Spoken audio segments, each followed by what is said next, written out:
Welcome back to our final session with our lead sponsors, Mission Aviation Fellowship, MAF for short. It's great to have spent so many, I think 3 hours together on the conversations today, and we're really appreciative, as I've said before many times, and through our marketing and advertising, that we're really appreciative of MAF for partnering with us in this Kingdom initiative, which is Seedwood Festival. And this year, as you all are probably aware, is CF21 Home. We're at home, as you can see. I hope you're at home in your living room and enjoying wherever you are. I'm here with Andy Martin, who is the part of the team at Maf UK, and we've been chatting this morning and afternoon about Maf, the vision for Maf, the work that you're doing all around the world. Yeah. And today we're specifically going to focus on the gospel aspect of your work. Yeah. So Andy, maybe just take us away on that. Well, yeah. The gospel for any Christian or any Christian organisation must be central. Mm-hmm. And at MEF, it's as central as anything. We're an organisation that was founded in prayer, and it's an organisation that is sustained through prayer. And for those listening just now and maybe later on, I'm going to say something that maybe folk will have a sharp intake of breath. But you've got a Scotsman sitting here. And a long way from home. Well, a long way from home. It's not that far, but there's a Scotsman sitting here and he's going to give away something for nothing. I'm going to give away... That is a rare feat. Well, it is, and I'm going to offer people... Prepare yourself. A free round-the-world flight to experience the work and ministry of MEF. But I want to just share just a couple of verses in Philippians chapter 1, verses 4 and 5. It says, "In all my prayers for all of you, I always pray with joy because of your partnership in the gospel from the first day until now." Partnership is central to the way that MEF operates. And when it comes to the gospel, we need to make sure that we give opportunity for people to hear and experience God at work through the practical application, as I've said earlier. But in certain parts of the world, there are so many differences in culture, customs, practice, and indeed religious belief. And the last thing that a Christian should be doing is riding roughshod over the top of everything. Mm-hmm. So you need to understand and learn the language, the customs, the culture, the practices, and what religions it is. And sometimes that can take an awful long time. And this evening I'm going to be speaking about the work that we're doing in Papua New Guinea. And MEF have operated there since 1951. Part of evangelism, church planting, medical care and health care, helping to build and establish hospitals, and introducing people to Jesus in whatever way and opportunity presents. Now, often people think, well, how does it work? And I'll often say to people, whatever the Lord has given you, hold it lightly. Mm. Hold it with an open hand, because you'll never know when the Lord will ask of it from you. Whatever it is, it could be a skill, abilities, talent, a resource, finances, whatever it may be, hold it with an open hand. And God will direct you in how that should be used and where it should be used or who it should be given to. And when you look at MEF, we have been blessed for 76 years with people applying that principle to their own life. People have sacrificially given of their time to pray for us. Men, women, entire families have responded to a call from God and moved themselves sometimes to the other side of the world. But why? Well, it's a call, and there's an obedience to the call. Mm-hmm.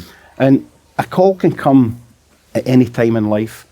And we've got another little video here that the guys are just putting up. But this little video is a story that starts, well, I'm not going to tell you when it starts. It starts in the present day, but the story started in the 1950s. Wow. And it's something that was given to MEF that has still been used and still been given today. And it was a very young girl that felt compelled to give what was in her hand as a blessing to the pilots serving in Papua New Guinea. So if the guys could just maybe set that video in motion. Just having a few little... Technical touches. Technical touches. little but you know things. something? When you look at MEF, when you look at the scale of the ministry, the early humble beginnings demonstrates to those who look from the outside in that there was a faithfulness with these early pioneers. And that faithful foundation that they put in place has been built on by the generations that have come after. And anybody within an organisation like MEF need to make sure that they're investing themselves fully into the role, serving God openly and faithfully and obediently. And as they serve, it inspires others to move into a relationship. Maybe not with MAF, maybe with another organisation, but we need to be true to the calling at MEF. And as we're true to the calling, the Lord takes it, multiplies it, blesses it, and draws people into a relationship with himself.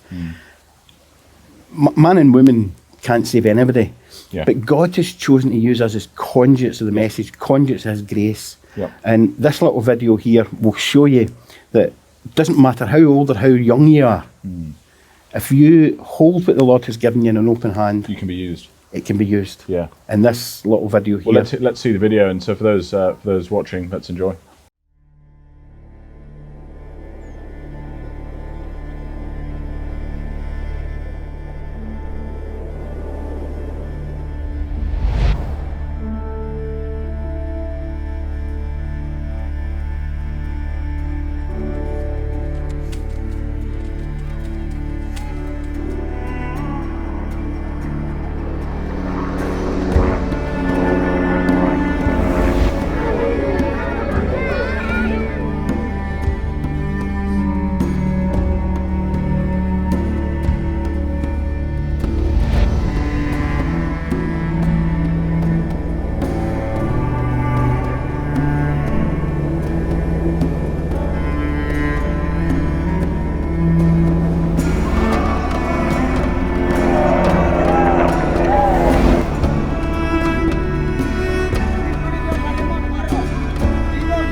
An amazing video that was. For those who are watching, like, can you believe that's a true story? It's hard to believe. Well, you know something, David, it's one of these stories that keeps on giving, just like the little wooden aeroplane. And that's why I kind of say to people, make yourself available to God. Yeah. And if you make yourself available to God, God will take you, God will use you, and he'll multiply what it is he's asked you to do. And as I was saying earlier, partnership. I always thank God for your partnership in the gospel. And what does partnership look like? Well, people praying, people giving, people going, supporting other groups, other organisations similar to Cedarwood. However, MEF are offering a free round-the-world flight. Now, when I say a free round-the-world flight, it's a virtual flight. It's from the comfort of your own front room. We're used to virtual things. Well, we are, especially in this season. So, and it's a Discovery Air Pass, and we will take you to 5 destinations around the developing world. We will take you to South Sudan. 2 months after that, we will take you to Tanzania. 2 months further down the line, we'll take you to Madagascar. A further 2 months down the line, we're going to take you to Papua New Guinea. Wow. And at the end of the year, your final destination, well, the final destination, to do that, you'll need to sign up. And I encourage you to go to www.mef-uk.org/discover. Wow. And because at the moment we're doing everything virtually, we will send you an email at 2 monthly intervals over the course of the year. And honestly, it will give you a real insight to the depth, the breadth, and the height of everything that MEF are involved in. You'll get stories about the pilots, some of our partners, the engineers, the end beneficiaries. You'll find out how you can pray for MEF. You can find out how you can give to MEF. You can find out how you can serve with MEF, all through this Discovery Air Pass. And it really is an opportunity to journey with MAF to places that most people maybe have never heard of, let alone pronounce. So it's exciting, it's dynamic, it's thrilling, it's fun, but it's got a purpose. We want and we need people to pray for us. And through that prayer, all the flights that we take, all the personnel that we carry, all the equipment and all the end beneficiaries get exposed to the gospel, just as we've seen in that little video. A little wooden plane was given to a pilot by a little girl. The pilot then passed it on to Abdul, and Abdul took it and ministered through it and with it for many, many years until that patient in the aeroplane, where he passed on that the Lord had placed in his hand. And pass on what you have, you know. Pass on what you have. If it's a word of knowledge, it's a word of knowledge. If it's a time of prayer, it's a time of prayer. If it's a finance, it's a finance. Whatever it is, be prepared and be equipped as a child of God to use what He's placed in your possession to see kingdom expansion. It's amazing. Well, to all those who've been watching today, I hope you've found out more about our lead sponsor, MAF. And if you haven't, then you've got time. You've got plenty of content to rewatch and find out more. But if you do want to know a bit more about maybe the engineering aspect of the work of MAF, then we did a conversation a couple of weeks ago, or a couple of months ago now, on the Cedarwood Faces series on YouTube also. So you can just scroll down and find it on the channel, the same channel that you're on now. And we did about an hour conversation there where we speak to Andy Swanson, who is one of the MAF pilots out in Uganda, if I'm correct. Engineer, one of the engineers, sorry.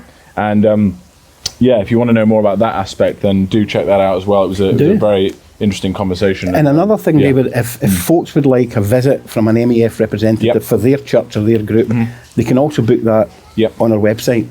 And we have a team of committed, dedicated volunteer speakers who are incredible. Great. Well, I've had the pleasure of meeting a number of them, so I can vouch for that.